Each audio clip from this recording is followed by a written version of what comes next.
بسم الله الرحمن الرحيم وبه نستعين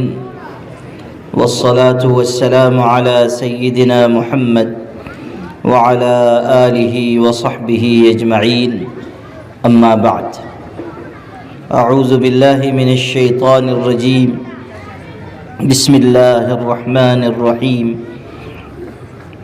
يا أيها الذين آمنوا ادخلوا في السلم كافة ولا تتبعوا خطوات الشيطان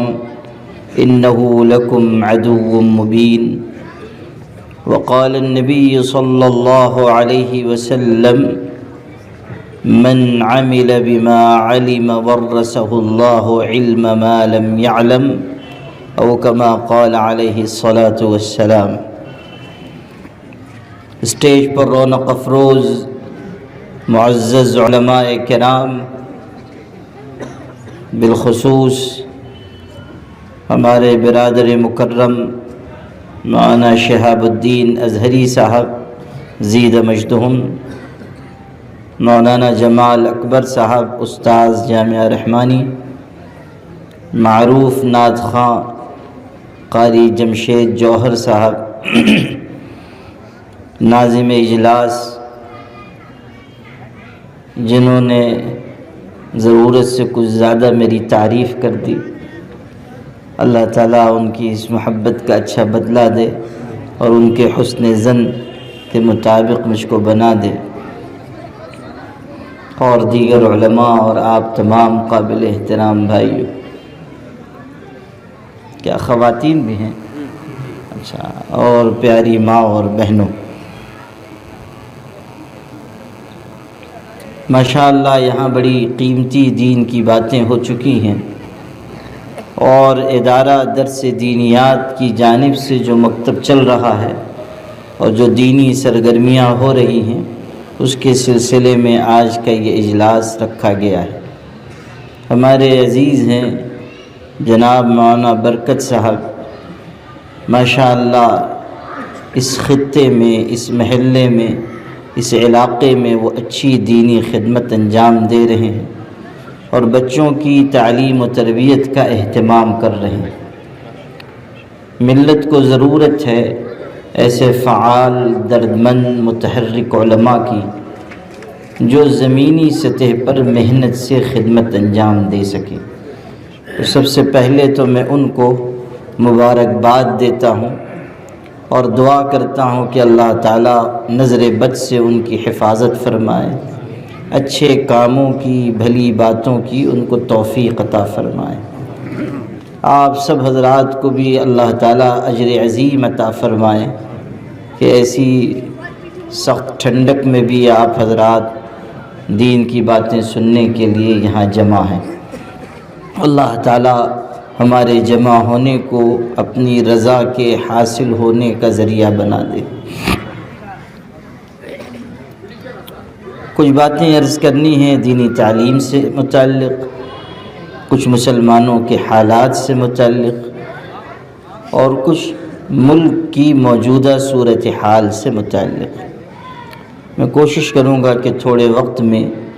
ان سارے پہلوؤں پر آپ حضرات سے کچھ عرض کر سکوں۔ سب سے پہلی بات یہ کہ اس وقت جو ملک کے حالات ہیں اس میں ہم اور آپ تشویش محسوس کر رہے ہیں، اور ہر مسلمان کو فکر ہونی چاہیے کہ ان مشکل حالات میں ہم اور ہماری نسلیں کیسے زندہ رہ سکیں گی، دین پر قائم رہ سکیں گی۔ مسلمانوں کا مسئلہ صرف یہ نہیں ہے کہ وہ اطمینان سے، حفاظت سے، اچھی خوراک اور اچھے مکان کے ساتھ زندگی گزاریں۔ ان کا بنیادی مسئلہ دین اور ایمان کی حفاظت کا ہے۔ ہم سے جہاں یہ مطالبہ ہے کہ ہم ایمان پر زندگی گزاریں، وہی ہم سے یہ بھی مطالبہ ہے کہ ہم ایمان پر وفات پائیں، ایمان کے ساتھ دنیا سے ایمان کو بچا کر رخصت ہوں۔ قرآن مجید میں ارشاد ہے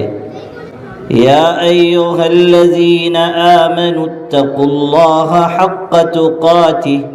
ولا تموتن الا وانتم مسلمون۔ ارشاد ہوا کہ اے ایمان والو، اللہ سے ڈرو جیسا کہ ڈرنے کا حق ہے، احتیاط کی زندگی گزارو، پرہیز کی زندگی گزارو، گناہ سے، نافرمانی سے اپنے آپ کو بچاؤ، غلط کاموں میں نہ پڑ جاؤ، اپنے نفس کی پرستش میں نہ لگ جاؤ، اپنی خواہشات کی غلامی نہ کرو۔ قرآن مجید میں تو بتایا گیا قد افلح من زکاہا وقد خاب من دساہا، کہ جو اپنے نفس کی چاہتوں پر مر مٹے گا وہ ناکام ہوگا، اور جو اپنے نفس کو مٹائے گا، اپنے نفس کی خواہشات کو کچل دے گا، جو اپنے اللہ کے لیے اپنی چاہتوں کو مارے گا، اور جو اللہ تعالیٰ کی طرف سے عائد کیے گئے فرائض کو پورا کرے گا، وہی انسان کامیاب ہوگا۔ سورہ نازعات میں 30ویں پارے میں ارشاد ہوا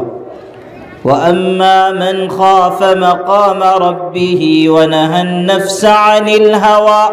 فَإِنَّ الْجَنَّةَ هِيَ الْمَأْوَىٰ، کہ جو انسان پاک پروردگار کے سامنے کھڑے ہونے سے ڈرے گا، جس کو یہ خیال ہوگا کہ مجھے اللہ کے پاس جانا ہے، حساب دینا ہے، اپنی زندگی کے ایک ایک عمل کے بارے میں مجھ سے باز پرس ہوگی، اگر میں تنہائیوں میں چھپ کر کوئی گناہ کروں گا، قیامت کے دن اللہ اس کو حاضر کر دے گا۔ سورہ لقمان میں حضرت لقمان حکیم کی نصیحت ان کے بیٹے کو ہے، جس کو قرآن نقل کر رہا ہے یا بنی انہا ان تک مثقال حبۃ من خردل فتکن فی صخرۃ او فی السماوات او فی الارض یأت بها اللہ۔ ارشاد ہوا کہ اے بیٹے، حضرت لقمان اپنے بچے کو نصیحت کر رہے ہیں کہ اے بیٹے، اگر رائی کے دانے کے برابر یا اس سے بھی معمولی کوئی گناہ ہوگا، زمین آسمان میں کہیں چھپ کر تو نے کیا ہو، کسی چٹان میں گھس کر کیا ہو، قیامت کے دن اللہ اس گناہ کو حاضر کر دے گا۔ خدا کی نگاہ سے کوئی عمل چھپنے والا نہیں ہے۔ انسان تنہائیوں میں جائے اور پردے گرا لے اور دروازے بند کر لے اور کھڑکیاں بند کر دے اور روشن دان پر کپڑے ڈال دے اور یہ سمجھے کہ اب کوئی دیکھنے والا نہیں، اور پھر کوئی گناہ کا کام کرے، تو اس کو یہ جاننا چاہیے کہ ہر وہ دروازہ بند ہو سکتا ہے جو انسان اور انسان کے درمیان ہے، مگر وہ دروازہ کبھی بند نہیں ہوگا جو انسان اور اس کے پروردگار کے درمیان ہے۔ وہ دروازہ ہمیشہ کھلا ہوا ہے اور اللہ دیکھ رہا ہے۔ الم یعلم بان اللہ یرا، کیا انسان نہیں جانتا کہ اللہ اس کو دیکھ رہا ہے؟ ایک ایک بات انسان کی لکھی جا رہی ہے، ایک ایک عمل محفوظ کیا جا رہا ہے، ایک ایک قول اللہ تعالیٰ کے ہاں ریکارڈ ہو رہا ہے۔ الم یعلموا ان اللہ یعلم سرهم ونجواهم وان اللہ علام الغیوب، کیا انسانوں نے نہیں جانا کہ اللہ تعالیٰ ان کی سرگوشیوں کو بھی جانتا ہے، چپکے چپکے کی گئی باتوں کو بھی جانتا ہے، اور تمام چھپی ہوئی چیزوں کو اللہ جاننے والا ہے۔ میرے بھائیوں، میری پیاری بہنوں، جس انسان کو یہ خیال ہو جائے کہ میرا اللہ مجھ کو دیکھ رہا ہے، وہی پرہیزگاری کی زندگی گزارے گا۔ جس کو یہ احساس ہو کہ اللہ تعالیٰ کی نگاہ میرے ہر عمل پر ہے، وہی اپنے آپ کو گناہ سے بچائے گا۔ اسی طرف قرآن کی اس آیت میں اشارہ ہے وَأَمَّا مَنْ خَافَ مَقَامَ رَبِّهِ وَنَهَى النَّفْسَ عَنِ الْهَوَىٰ فَإِنَّ الْجَنَّةَ هِيَ الْمَأْوَىٰ، جو اپنے پروردگار کے سامنے کھڑے ہونے سے ڈرے گا اور اپنے آپ کو غلط خواہشات سے بچائے گا، اپنے آپ کو گناہ سے بچائے گا، جنت اس کا ٹھکانہ ہے۔ جنت میں ایسے ہی انسان جانے والا ہے، وہی مرد جائے گا، وہی عورت جائے گی، وہی صاحب ایمان مرد، وہی صاحب ایمان عورت، جس کے دل میں اللہ کا تقوی ہو، اللہ کی خشیت ہو، اور جو اپنے آپ کو گناہ سے بچانے والا ہو۔ یہ جو بات قرآن مجید بتا رہا ہے، یہ ہماری تربیت کے لیے ہے، یہ ہمارے اندر اللہ تعالیٰ کی خشیت اتارنے کے لیے ہے۔ تو ایک بات تو یہ کہی گئی یا ایھا الذین آمنوا اتقوا اللہ حق تقاتہ ولا تموتن الا وانتم مسلمون، ایمان والو اللہ سے ڈرو جیسا کہ ڈرنے کا حق ہے، اور تمہیں موت نہ آئے مگر اس حالت میں کہ تم مسلمان ہو، اسلام پر زندہ رہو اور اسلام پر وفات پاؤ، اسلام کو اپنے سینے سے لگا کر جیو، طاقتیں تمہارے خلاف ہو جائیں، حکومتیں تمہارے خلاف ہو جائیں، افواج تمہارے خلاف ہو جائیں، لشکر تم پر چڑھائی کر دیں، جماعتیں تمہارے خلاف یلغار کر دیں، سارا زمانہ مخالف ہو جائے، لیکن ایک مسلمان کی یہ ذمہ داری ہے کہ وہ ایمان پر زندہ رہے اور ایمان پر اپنی جان اللہ کی بارگاہ میں پیش کرے۔ یہ تقاضا ہے، یہ مطالبہ ہے اللہ تعالیٰ کی طرف سے۔ تو آج جو اس وقت ملک کے مشکل حالات ہیں، اس میں سب سے پہلے بنیادی طریقے پر ہر مسلمان کو اپنے دل میں یہ عزم پیدا کرنا چاہیے کہ حالات چاہے جتنے بھی مشکل ہوں، ہمیں اللہ کے دین پر جینا ہے، اللہ کے دین پر مرنا ہے، اور یہ احساس نہ ہو کہ اسلام پیچھے ہٹ رہا ہے یا مسلمان کمزوری کا شکار ہو رہے ہیں۔ یاد رکھیے گا، جس کے ساتھ اللہ کی طاقت ہو وہ کبھی کمزور نہیں ہو سکتا، جس کے ساتھ قرآن پاک جیسی کتاب ہو وہ کمزور نہیں ہو سکتا، جس کے ساتھ شریعت محمدی ہو وہ کمزور نہیں ہو سکتا۔ حضور پاک صلی اللہ علیہ وسلم نے کیسا نظام ہمیں عطا کیا، ارشاد فرمایا ترکتکم علی البیضاء لیلها کنہارها لا یزیغ عنها بعدی الا ہالک۔ مسلمانوں کان کھول کر سنو کہ میں اپنے بعد تم کو ایک ایسی شریعت پر، ایک ایسے نظام پر چھوڑ کر جا رہا ہوں جس کی رات بھی اس کے دن کی طرح ہے۔ حضور صلی اللہ علیہ وسلم ارشاد فرما رہے ہیں، اور کیسا جملہ ارشاد فرمایا کہ لیلھا کنہارھا، جس کی رات اس کے دن کی طرح ہے۔ گویا کہ آپ نے اشارہ فرما دیا کہ دنیا کے ہر نظام میں کوئی نہ کوئی کمی ہوگی، دنیا کے ہر نظام میں کوئی خامی ہوگی، دنیا کے ہر نظام میں کوئی اندھیرا ہوگا، دنیا کے ہر نظام میں کہیں انگلی رکھنے کی گنجائش ہوگی۔ اگر ساری کائنات میں کوئی نظام ایسا ہے جس میں کہیں اندھیرا نہیں، جس میں کہیں کوئی زوال نہیں، کہیں کوئی عیب نہیں، کہیں کوئی نقص نہیں، کہیں کوئی فتور نہیں، کہیں کوئی کمی نہیں، تو وہ نظام صرف اور صرف ایک نظام ہے، اور وہ اللہ کا اتارا ہوا اور محمد عربی کا لایا ہوا نظام ہے۔ حضور صلی اللہ علیہ وسلم نے جو نظام عطا کیا اس میں کہیں انگلی رکھنے کی گنجائش نہیں، اسی لیے ارشاد ہوا ترکتکم علی البیضاء لیلھا کنہارھا لا یزیغ عنہا بعدی الا ہالک۔ یہ نظام سب سے زیادہ صاف شفاف نظام ہے، اور اس سے وہی شخص منہ پھیرے گا جو ہلاک ہونے والا ہے۔ آج اگر ہم پستی کا شکار ہیں تو شریعت کو چھوڑ دینے کی وجہ سے، اگر زوال آ رہا ہے تو ہماری اپنی غلطی کی وجہ سے۔ آج شراب کی عادت ہمارے اندر آ رہی ہے، سود کی عادت ہمارے اندر آ رہی ہے، بدکاری بڑھتی جا رہی ہے، ہمارے نوجوان غلط راستوں پر جا رہے ہیں، ان کے اندر خدا تعالیٰ کی نافرمانی اور سرکشی کے جراثیم پیدا ہو رہے ہیں، ہمارے گھروں کی بچیاں ارتداد کے راستے پر جا رہی ہیں، ان کے اندر بغاوت کے جراثیم آ رہے ہیں۔ مسلم پرسنل لا بورڈ کے خادم ہونے کی حیثیت سے پورے ملک میں مجھ کو جانے کا موقع ملتا ہے، اور پورے ملک سے لوگ واقعات کی اطلاع مجھ کو دیتے ہیں، کارگزاریاں آتی ہیں، اصلاح معاشرہ کا کام پورے ملک میں پھیلایا جانا ہے، علاقوں سے مجھے خبریں ملتی ہیں، لوگ اطلاعات فراہم کرتے ہیں۔ میں آپ سے کیسے عرض کروں کہ ہزاروں ہزار ہماری بچیاں وہ ارتداد کے راستے پر جا چکی ہیں، اور ہزاروں ہزار جا رہی ہیں، ماں باپ رو رہے ہیں، گڑ گڑا رہے ہیں، ماں بے ہوش ہو کر گر رہی ہے، باپ آنسوؤں سے رو رہا ہے، منت سماجت کی جا رہی ہے، عاجزی کی جا رہی ہے۔ کہا جا رہا ہے کہ اپنے خاندان کی، اپنے دین و ایمان کی، اپنے ملت کی رسوائی کا سبب نہ بنو، اپنے خاندان کے لیے مصیبت کا سبب نہ بنو، اور دوسری راہ پر جا کر اپنے لیے آخرت ہمیشہ ہمیش کی ناکامیابی، آخرت کی ذلت و رسوائی کا سودا نہ کرو۔ لیکن نہ ماں کی بات سنی جا رہی ہے، نہ باپ کے آنسو دیکھے جا رہے ہیں، نہ ماں کی عاجزی اور منت و زاری قدموں کی زنجیر بنتی ہے، لوگ ٹھکرا ٹھکرا کر جا رہے ہیں، ہماری بچیاں سرکشی اور ارتداد کے راستے پر بڑھتی جا رہی ہیں۔ یہ کیسی سنگین صورتحال ہے کہ ہمارا سماج، ہمارا معاشرہ اخلاقی بحران کا شکار ہو گیا، اور بے حیائی کے راستے سے یہ دلدل ہمارے سماج میں پیدا ہو گئی کہ ہماری بچیاں وہ ایمان چھوڑ کر کفر کی طرف جا رہی ہیں، اور عزت چھوڑ کر ذلت کی طرف جا رہی ہیں۔ ہمیں احساس کرنا ہوگا کہ کہاں کمزوری ہو رہی ہے۔ بہت سے اسباب ہیں، جہاں بے حیائی سبب ہے، جہاں غلط کاری سبب ہے، جہاں مخلوط نظام تعلیم سبب ہے، وہیں رسم و رواج بھی سبب ہے، جہیز کا لین دین سبب بن رہا ہے۔ کتنی بچیاں ہیں جو غربت کی وجہ سے مجبور ہیں کہ ان کے سماج میں ان کو قبول نہیں کیا جا رہا ہے تو دوسرے سماج میں وہ پناہ لے رہی ہیں۔ ان کے ماں باپ کے پاس انتظام نہیں ہے کہ وہ جہیز دیں اور اپنی بیٹی کو رخصت کریں۔ آج ہمارے ہاں صورتحال یہ ہے کہ شادی بیاہ کی بات چلتی ہے تو ہمارا جوان وہ ایک لمبی لسٹ فراہم کرتا ہے امی جان کو، ابا جان کو، کہ میری دلہن جو ہے وہ ایسی ایسی ایسی ہو، اتنی خوبیاں بیان کرتا ہے کہ سوائے حور جنت کے کوئی اس پہ کھری ہی نہ اترے۔ اس کا رنگ ایسا ہو، اس کا قد ایسا ہو اور اس کی شکل ایسی ہو،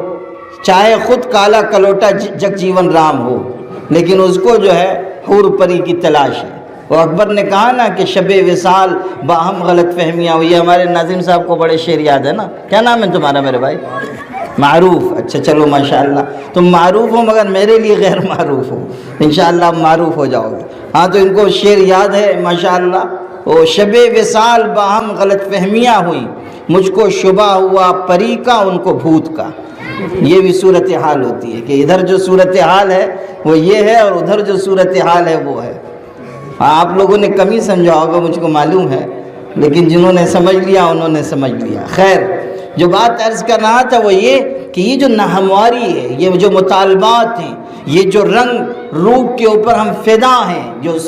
سیرت کو، کردار کو، پاکیزگی کو دیکھنے کے لیے تیار نہیں ہیں، یہ بھی بہت بڑا سبب ہے کہ ہماری بچیاں وہ دوسرے سماج میں پناہ لے رہی ہیں۔ میرا ایک علاقے میں جانا ہوا، وہاں ارتداد کے موضوع پر تقریر ہوئی تو ایک بڑے کالج کے پروفیسر مجھ سے ملنے کے لیے آئے۔ انہوں نے کہا کہ آپ نے اس موضوع پر تقریر کی، آپ کو ایک بات سناتا ہوں، ایک واقعہ۔ ہمارے کالج میں ایک بڑی ذہین بچی پڑھ رہی تھی اور بہت ہی صاف شفاف کردار کی، بہت ہی اچھے ذہن مزاج کی اور تعلیم میں بھی بہت آگے۔ جب وہ یہاں سے پڑھ کر چلی گئی تو چند مہینوں کے بعد مجھ کو خبر ملی کہ اس نے کسی غیر مسلم سے شادی کر لی۔ تو مجھ کو بڑا افسوس ہوا، اور اس لیے بھی افسوس ہوا کہ وہ طبیعت کی بڑی نیک تھی، با اخلاق تھی، با حیا تھی۔ تو میں نے اس کو ٹیلی فون کیا کہ یہ تم نے کیا کر دیا، ایسی توقع اور امید تو تم سے نہیں تھی۔ تو اس لڑکی نے جو جواب دیا وہ آپ کو میں سنانا چاہتا تھا۔ اس نے یہ کہا کہ پروفیسر صاحب آپ جانتے ہیں کہ میں نے کتنا پڑھا ہے اور میں نے کتنی شرافت کی زندگی گزاری، اور کالج کے زمانے میں بھی میں نے کس طرح حیاداری کو ملحوظ رکھا، لیکن تعلیم یافتہ ہونے کے باوجود، شریف ہونے کے باوجود، بہتر اخلاق اور کردار کی ہونے کے باوجود، اچھا کریکٹر رکھنے کے باوجود مجھ کو دیکھنے کے لیے 17 یا 22 گھرانوں سے لوگ آئے اور انہوں نے مجھ کو دیکھا، چائے پی، ناشتہ کیا، کھانا کیا، خاطر مدارات کی گئی، اور اس کے بعد صرف اس وجہ سے کہ میری شکل و صورت واجبی ہے، ان سارے گھر کے لوگوں نے، ان خاندانوں نے مجھ کو مسترد کر دیا، ریجیکٹ کر دیا۔ اب اس نے آگے جو جملہ کہا وہ آپ کو سنانا تھا۔ کہنے لگی کہ پروفیسر صاحب آپ خود بتائیے کہ جب میرا سماج مجھ کو قبول کرنے کے لیے تیار نہیں ہے تو میں دوسرے سماج میں پناہ نہ لوں تو اور کیا کروں؟ میں دوسری طرف نہ جاؤں تو پھر کیسے زندگی گزاروں؟ یہ ہمارے سماج کی وہ دردناک تصویر ہے جس پر ہم کو نگاہ رکھنی ہوگی۔ کتنی بچیاں ہیں جو غربت کی وجہ سے اس راستے پر جاری، جہیز کے یہ لین دین جو ہم نے عام کر لیا، مطالبات۔ پہلے تو یہ ہوتا تھا کہ لوگ کار مانگتے تھے یا ریڈیو پہلے اس سے مانگتے تھے، بائک مانگتے تھے، اب تو صورتحال یہ ہے کہ جہیز میں جہاز مانگتے ہیں، جہیز میں ہم کو جہاز دے دو،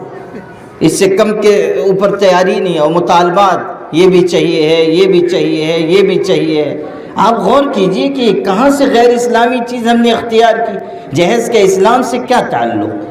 اسلامی نظام نکاح سے اس کا کیا تعلق؟ حضور اکرم صلی اللہ علیہ وسلم تو ارشاد فرما رہے ہیں کہ ان اعظم النکاح برکتاً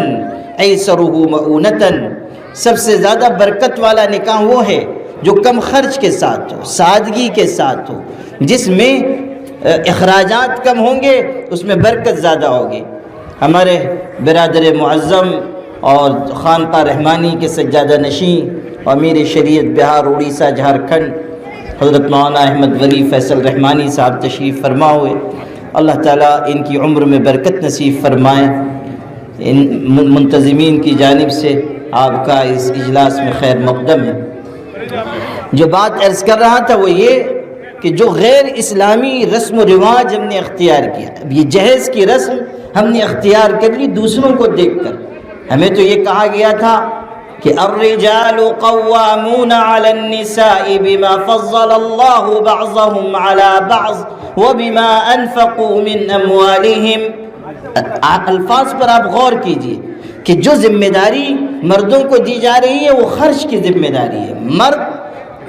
حاکم بنائے جا رہے ہیں یا نظام ان کے ہاتھ میں دیا جا رہا ہے، کسی درجے میں برتری دی جا رہی ہے۔ اس کا مطلب یہ نہیں ہے کہ بیویوں کے وہ بادشاہ ہو گئے ہیں اور بیویاں کنیز ہیں اور باندیاں ہیں۔ اسلام نے یہ نظام نہیں دیا، ایک درجے کی برتری دی۔ اسی لیے دوسرے مقام پر الفاظ استعمال کیے گئے وَلَهُنَّ مِثْلُ الَّذِي عَلَيْهِنَّ بِالْمَعْرُوفِ وَلِلرِّجَالِ عَلَيْهِنَّ دَرَجَةٌ۔ نظام کو سنبھالنے کے لیے یہ حصہ رکھا گیا کہ تھوڑی ان کو فوقیت ہوگی تاکہ نظام چل سکے اور یہ ماتحت بن کر زندگی گزاریں، لیکن کنیز اور باندی نہیں ہیں، ان کے بھی حقوق ہیں، ان کے بھی مطالبات پورے کیے جائیں گے، ان کی فرمائشیں پوری کی جائیں گی اور جائز حدود میں جو ان کی ضرورتیں ہیں ان کا خیال رکھا جائے گا۔ اگر کوئی شوہر اس کا خیال نہیں رکھے گا وہ پکڑا جائے گا۔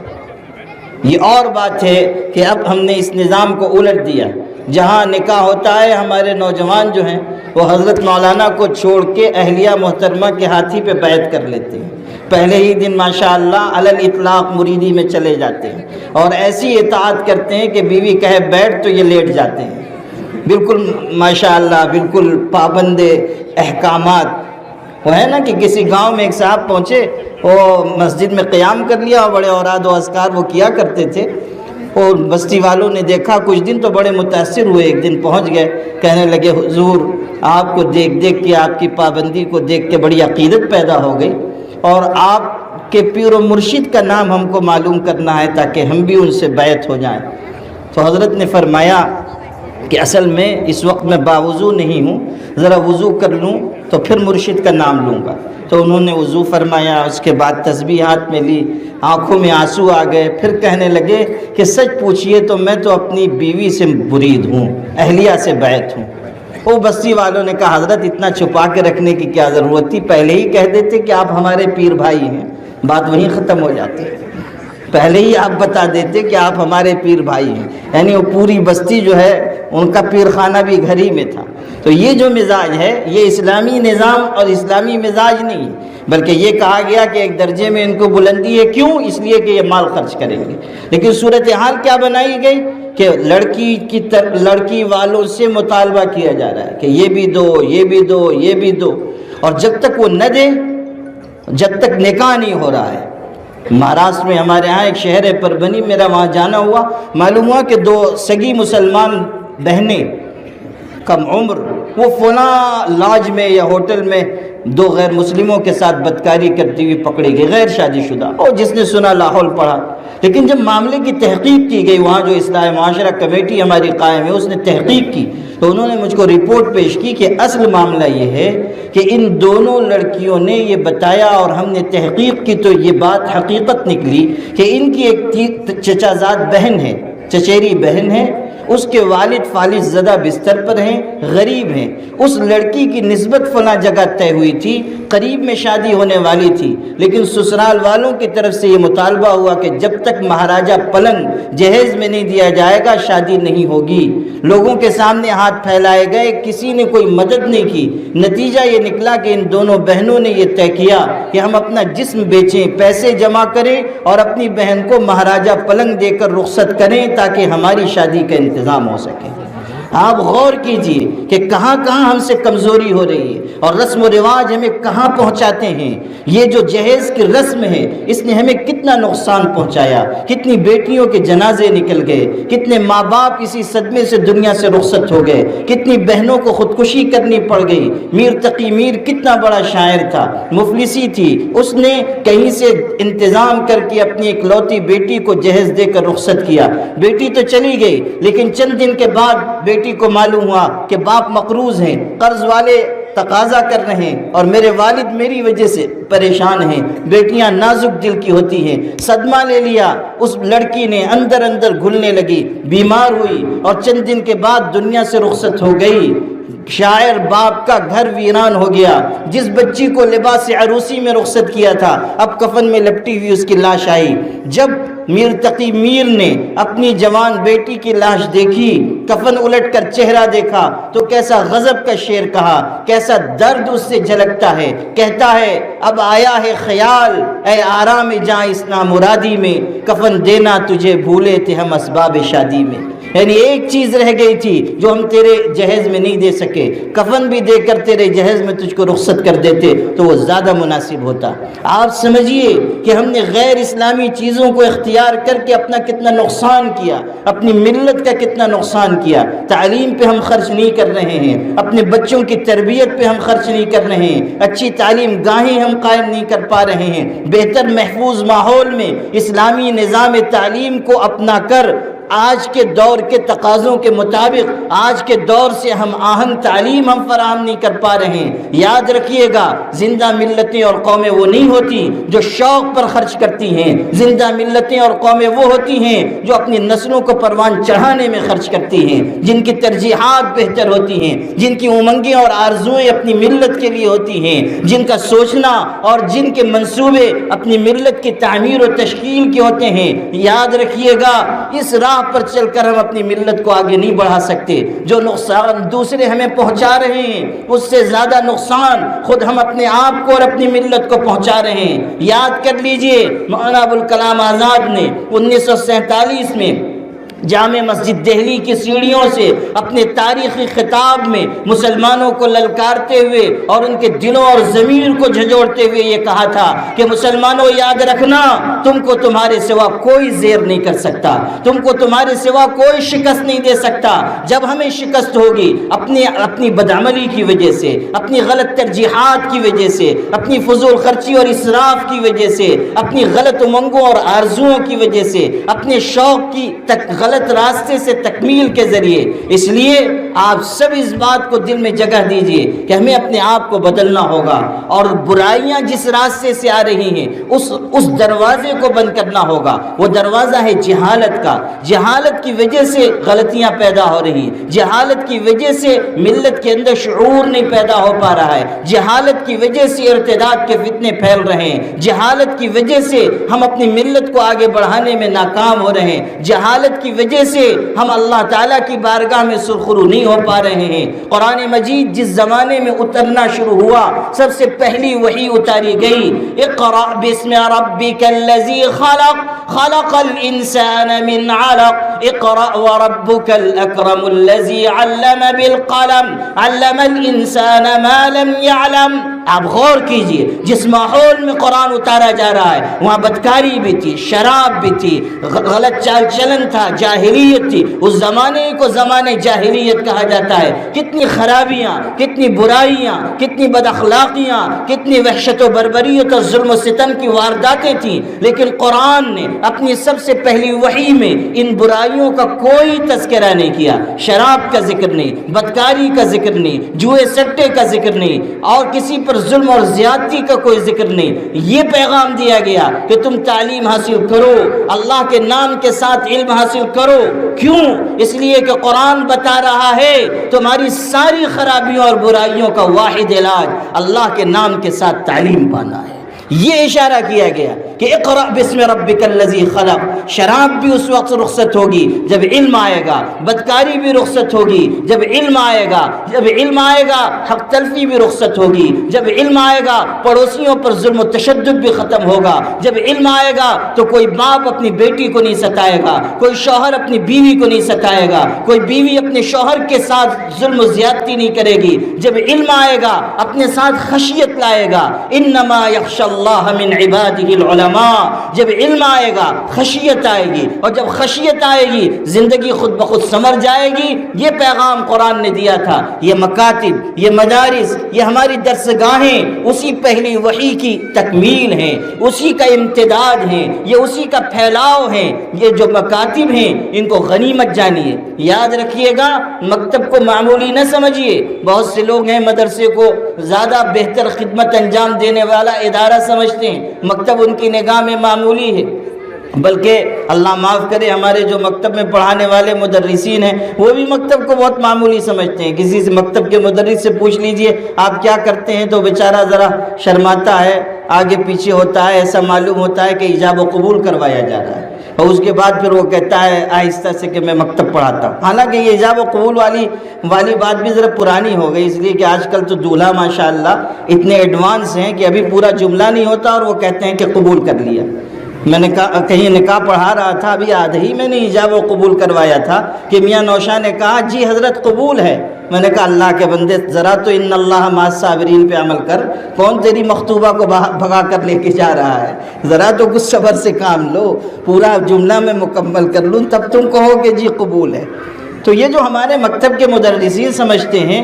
کہ ہم معمولی کام کر رہے ہیں، ایسا ہرگز نہ سمجھیے۔ آپ نسلوں کے دین و ایمان کی حفاظت کر رہے ہیں، آپ کو خدا نے یہ منصب دیا ہے کہ آپ کائنات کا سب سے بہترین عمل کر رہے ہیں کہ خیرکم من تعلم القرآن وعلمہ، آپ قرآن سکھا رہے ہیں، آپ بنیادیں مضبوط کر رہے ہیں، آپ نسلوں کے دین و ایمان کی حفاظت کر رہے ہیں، آپ بہت بڑا کارنامہ انجام دے رہے ہیں۔ اور مکاتب جہاں جہاں قائم ہیں، جو کچھ تعاون کرنے والے ہیں یا پڑھانے والے ہیں یا پڑھنے والے ہیں یا انتظام سنبھالنے والے ہیں یا مدد کرنے والے ہیں، سب اللہ کی نگاہ میں،